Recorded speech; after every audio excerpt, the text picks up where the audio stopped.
میری ماں ایک حاملہ خاتون 1947 کی پارٹیشن کو انڈیا سے پاکستان کی طرف آ رہی تھی، اور ذرا غور سے سنیے گا پھر اس کے ساتھ کیا ہوا۔ وہ جب رستے میں تھی، رستے میں اس کی فیملی جتنی بھی تھی ان پر حملہ ہو گیا۔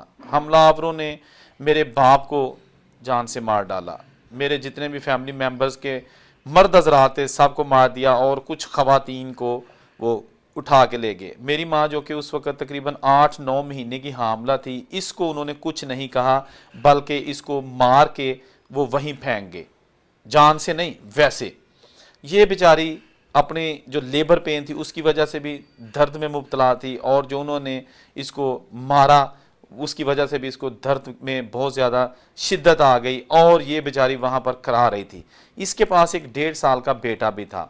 اس کے بعد جناب شام ہوئی تو اس خاتون میری ماں کو لیبر پین زیادہ ہو گئی، تو وہاں پر موجود کچھ خواتین نے اس کا کیس کر دیا۔ بیٹا پیدا ہو گیا، بارش ہو رہی تھی، سر چھپانے کے لیے جگہ نہیں تھی، کھلے آسمان تھلے سارے پڑے ہوئے تھے۔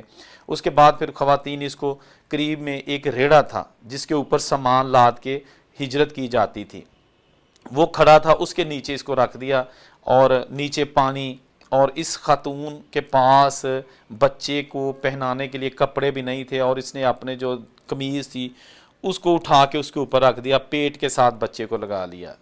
دوستو آگے دیکھیے گا کہ اس انتہائی دردناک اور سچی کہانی میں کیسا کیسا موڑ آتا ہے، لڑکی کی زندگی کدھر جاتی ہے، اس کے بچوں کے ساتھ کیا ہوتا ہے۔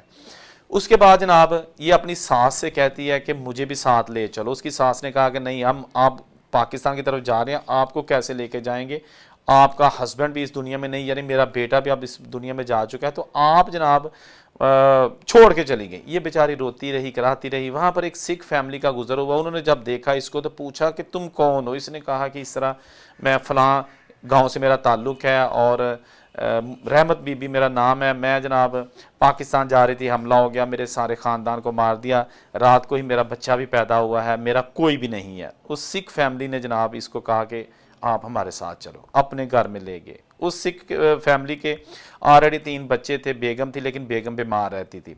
یہ خاتون جو ہے نا پاکستان مسلمان خاتون، ان کے گھر میں ایسا آیا کام کرنے لگی کہ چلیں کوئی نہیں، روٹی تو دیں گے نا، سر چھپانے کے لیے جگہ تو ملی ہے نا۔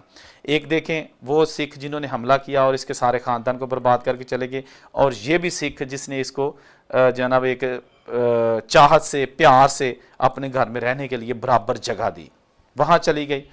کچھ ہی عرصے بعد اس سردار جی کی بیگم کا انتقال ہو جاتا ہے، اور پھر وہ اس خاتون کے ساتھ شادی کر لیتے ہیں۔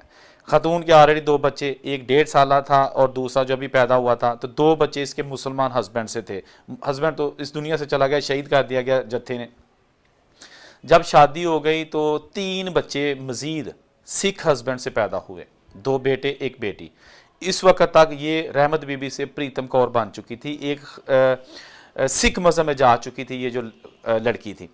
بہرحال اس کے بعد جناب 10 سال گزر گئے، 1947 سے لے کے 1957 کا دور آ جاتا ہے، اور اس دوران ملٹری جو ہے نا وہ ہر جگہ چھاپے ماری ہوتی ہے کہ کہیں کوئی بچہ، بزرگ، خاتون اگر رہ گئی ہے انڈیا میں یا اغوا کی گئی ہے تو اس کو واپس پاکستان بھیجا جائے۔ اسی طرح پاکستان کے ہر دیہات میں بھی چھاپے مارے جاتے کہ کسی ہندو یا سکھ کی کوئی لڑکی رہ گئی تو اس کو واپس انڈیا بھیجا جائے۔ تو یہ تقریباً 10-11 سال تک پارٹیشن کے بعد یہ ایک دوسرے کی جو حوالگی ہے اس کا پروسیس چلتا رہا۔ پھر جناب جب ملٹری نے اس خاتون اور اس کے 3 بچوں، یعنی کہ جو سکھ فیملی کی اولاد تھی، 2 بیٹے 1 بیٹی، ان کو لیا اور پاکستان پہنچا دیا کیمپ کے ذریعے۔ لیکن وہ جو خاتون کے پہلے 2 مسلمان ہسبینڈ سے بچے تھے وہ انڈیا ہی رہ گئے، وہ کہیں گئے ہوئے تھے ہسبینڈ کے ساتھ اور وہ پاکستان نہ آ سکے۔ یہ 3 بچے لے کے یہ جو خاتون ہے جو پریتم کور بن چکی تھی پھر پاکستان آئی، اور پھر یہاں پر آ کے رحمت بی بی بن گئی، اور مسلمان ہسبینڈ سے ایک نئی شادی کر دی گئی، تیسری جگہ اس کی شادی کر دی گئی۔ اب آگے آپ نے دیکھنا ہے۔ اس کے بعد جناب 4 بچے مزید وقت کے ساتھ ساتھ اس خاتون کے ہاں پاکستان آ کے بھی پیدا ہوئے، تیسری شادی ہو چکی تھی۔ اس کے بعد جناب یہ جو 2 بچے اس کے انڈیا رہ گئے تھے، ہمیشہ اس کو یاد کرتی کہ میرے بچے کس سال میں ہوں گے، لیکن کوئی رابطہ نہیں تھا۔ جو پاکستان آ چکے تھے وہ جناب مسلمان ہو چکے تھے 3 بچے جو سکھ کی اولاد تھی، اور جو مسلمان کی اولاد تھی 2 بیٹے جو انڈیا رہ گئے تھے وہ سکھ ہو چکے تھے، اور پاکستان والے مسلمان ہو چکے تھے۔ بہرحال قدرت کا آپ دیکھیں کہ کس طرح نظام جو ہے نا وہ جا رہا ہے۔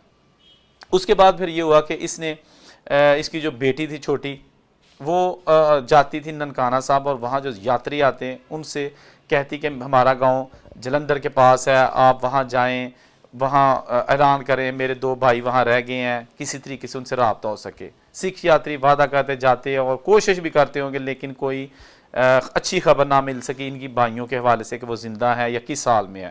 ان کی ماں آخری دم تک اپنے 2 بیٹوں کا انتظار کرتی رہی جو انڈیا رہ گئے، اور 2007 میں اس خاتون کا انتقال ہو جاتا ہے۔ وہ انڈیا والے بیٹے نہیں ملتے، کوشش جاری رہتی ہے۔ پاکستان میں 4 بچے ان کے جو پاکستانی ہسبینڈ سے تھے، 3 بچے جو انڈیا سے آئے تھے وہ سکھ کی اولاد تھی لیکن وہ مسلمان ہو چکے تھے، بہن بھائیوں کی طرح پیار محبت میں سارے لوگ جوان ہو چکے تھے۔ ماں بڑھاپے میں جا کے انتقال کر گئی، لیکن 2 بچے جو انڈیا میں تھے ان کا مرتے دم تک انتظار کرتی رہی۔ ہونا کچھ یوں کہ پھر اس کے جو ہے نا ماں کے انتقال کے تقریباً 10-12 سال بعد، یعنی 2017-18 میں وہ جو ان کے جو بھائی انڈیا میں رہ چکے تھے جو سکھ ہو چکے تھے وہ پاکستان آئے۔ آ کے پوچھا، ماں کا پوچھا تو بتایا گیا ماں تو آنکھوں میں آپ کی تصویر سجائے اس دنیا سے جا چکی ہے۔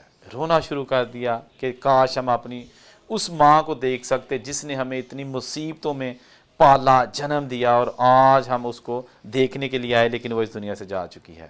اس کے جو پاکستانی بہن بھائی تھے موجود تھے، بھرپور پیار دیا، ایک دوسرے کو گلے لگا کے روتے رہے، چومتے رہے بہن بھائیوں کو، کیا کر سکتے تھے۔ ایک خون تھا، ایک ماں کی اولاد تھی جنہوں نے 1947 کا دکھڑا اس قدر اپنے سینے میں سجایا کہ وہ جناب ان کو نہ سونے دیتا، نہ جاگنے دیتا، نہ ہنسنے دیتا، نہ رونے دیتا۔ بہت عجیب و غریب قسم کی سچویشن بن چکی تھی۔ یہ واقعہ جناب دیسی انفوٹینر چینل خیام چوہان صاحب نے بھی اپنے چینل پر جو ہے نا وہ اپلوڈ کیا ہوا ہے، اس کا لنک میں آپ کو ڈسکرپشن میں دے دوں گا، آپ وہ بھی دیکھ سکتے ہیں۔ لیکن دوستو اس طرح کی جو سچی اور دکھی کہانیاں نا وہ ایک نہیں، ایک سے بڑھ کر ایک ہے۔ اگر آپ ان کو دل و دماغ سے، کانوں سے نہیں دل و دماغ سے سنیں گے تو آپ کے رونگٹے کھڑے ہو جائیں گے، آپ رونے پر مجبور ہو جائیں گے کہ کس قدر ہمارے بزرگوں نے ظلم دیکھا، پریشانیاں دیکھیں، ہنستے بستے گھر اجڑتے ہوئے دیکھے، اپنے ہاتھوں سے اپنے پیاروں کے لاشیں دیکھے، تڑپتے ہوئے دیکھے، برچھے، پتہ نہیں کیا کیا کچھ، کیا میں بتاؤں، سب کچھ آپ جانتے ہیں۔ آپ کے پاس بھی اگر اس طرح کی کوئی سچی کہانیاں بزرگ سنانے والے موجود ہیں، ہم سے رابطہ کریں، کمنٹ کریں، ہم ان کے انٹرویوز بھی کریں گے، ان کی کہانیاں بھی سیو کریں گے آنے والی نسلوں کے لیے، ہسٹری کو کیپچر کریں گے۔ یہ سارا ایک سرمایہ ہے تاکہ ہم پتہ چل سکے کہ پاکستان اور ہندوستان کی جو علیحدہ علیحدہ 2 ملک بنے تھے کتنی قربانیاں دی گئیں، خواہ وہ ہندو تھے، مسلمان تھے، سکھ تھے، بزرگوں نے بہت ظلم برداشت کیا۔ ظلم کرنے والے تھوڑے اور بچانے والے زیادہ تھے، لیکن ظلم کرنے والوں کو آج بھی بری نگاہ سے دیکھا جاتا ہے، برے الفاظ سے یاد کیا جاتا ہے، اور جنہوں نے بچایا ان کو آج بھی سلام کیا جاتا ہے۔ بہت ساری ایسی ایگزامپلز ہیں جہاں ایک دوسرے کے دھرم کو چھوڑ کر انسانیت کو مد نظر رکھتے ہوئے ایک دوسرے کی ہیلپ کی گئی، بچایا گیا تاکہ جو انسان ہے اس کی ہیلپ کی جا سکے۔ اللہ تعالیٰ سے دعا ہے کہ اللہ تعالیٰ کبھی ایسا موقع دوبارہ دیکھنے کو نہ ملے جو کہ 1947 کو ہمارے بزرگوں نے دیکھا۔ جہاں رہیں خوش رہیں، اورنگزیب کو اجازت دیجیے، اللہ حافظ۔